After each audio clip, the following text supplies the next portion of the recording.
Bakit ka mag-walk out? Yung mandato bang binigay sa iyo ng bayan, hindi importante sa iyo. Natatakot ka bang makipagdebate? Yun ang problema nila eh. Kung ayaw mo makipagdebate, you have no right to become a senator of this republic. Kung mag-walk out ka, kayo po. E ngayon po, baka ang iniisip nila ngayon, parang kami na naman ang masama. Hindi po kami nag-walk out. You just imagine this.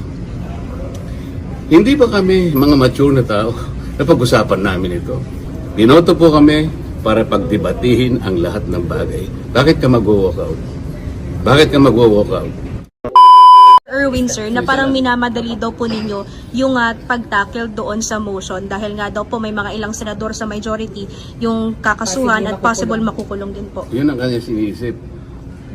Yun ang iniisip niya. Pero Kaya ba ayaw niya ring madaliin namin? Dahil gusto niyang may makulong. Ganun ba? Because that argument can cut both ways. So, parang tungtuwa ba siya na mayroong makulong sa amin na hindi namin magamit yun? Kung talaga nagmamalasakit ka at we are colleagues here in one institution, dapat hindi siya magsasabi ng gano'n. Di ba? Pero ganun po bang intention, sir? Para po sa possible na makulong or wala dito? Ang sinasabi ko kanina pa, hindi dahil lamang doon.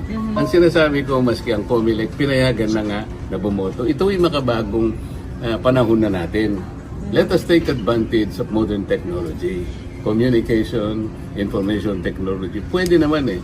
Para sa ganun, lahat makapag-participate. You know that Congress is a deliberative body. It's a parliamentary institution. So lahat dapat magampanan ng tungkulin. Bakit mo i-deny sa kanya yun? Sabi naman namin doon, under justifiable conditions or situations. So, paliliwanag na, hindi pa nga kami makapag-debate.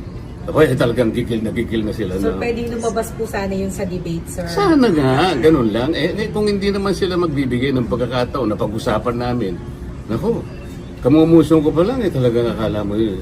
Parang meron silang piniprevent na may sila pala yung, ang iisipan pala nila, ganun eh. Kami wala kaming iniisip na ganun. Pero sir, kung sakali, justifiable reason po ba para sa virtual attendance sa sesyon? Tsaka na natin nagtatago pag-usapan niya kung si mag-a-apply Senator? nga doon sa debate namin. Pag-uusapan pa namin yung motion eh. Pero sen, originally po ba nakaschedule na pag-usapan po yan today? Ma'am, alam mo yun, May 11 pa kung natatandaan yun. Yung mga marami sa inyo nandun.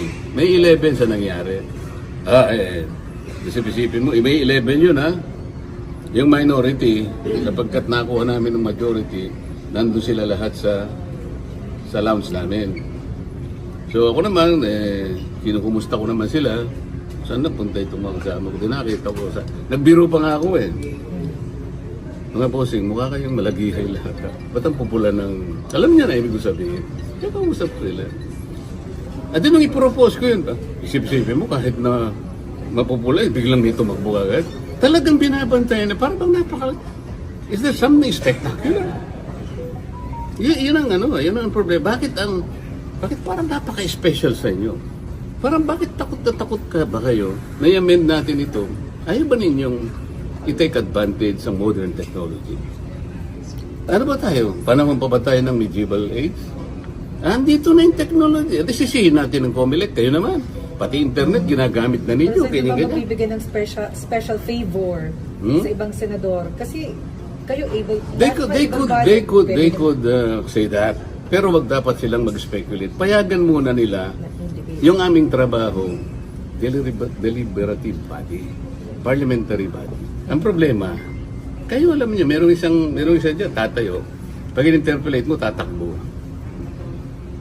Kung ngingiti ka, kilala mo, di ba? And you're referring to... Ikaw na, kilala mo sila. Tatayo siya. Pag gusto mo siya interpolate, tatakbo siya dun sa lounge, o kaya akyat siya, ang tangkarang yung ginagawa, pupunta siya sa inyo. Interview rito, interview doon. Hindi po ganun ang Congress. Hindi po ganun ang Senate. Either nakidebate ka, kung ayaw mo makipagdebate, you have no right to become a senator of this republic. Kung mag-walk out ka, kayo po. Ngayon po, baka ang iniisip nila ngayon, parang kami na naman ang masama. Hindi po kami nag-walk out. You just imagine this. Hindi ba kami mga mature na tao na pag-usapan namin ito? Binoto po kami para pagdebatihin ang lahat ng bagay. Bakit ka mag-walk out? Bakit ka mag-walk out? Yung mandato bang binigay sa iyo ng bayan, hindi importante sa iyo. Natatakot ka bang makipagdebate? Yun ang problema nila eh. Kami po hindi kami yung gumagawa. Hindi kami nag-uumpisa nito. So they just walk out and then they question the quorum. What do you think? Pero sir, your comment No, what dun do you sa- think? Your comment Teka dun muna. They walk out and somebody was left to just move to adjourn. What do you think? Dahil wala pong quorum. Sila nga nagbigyan ng condition pa mawala ang quorum. So, plano nila yun eh. So what do you think? So what do you think, sir? Kasi kayo ang magboboto. Pati kayo, ako naman, siyempre, kailangan naman magtanong naman ako sa inyo. Hindi naman ko palagi Hindi lang namin kami. pwede ikaw ang sarili namin. Kayo po yung namin sa report I am not namin. asking you as a reporter, but a patriotic citizen of this republic. Lahat tayo kasama rito. Gusto ko makita nyo yung distinction.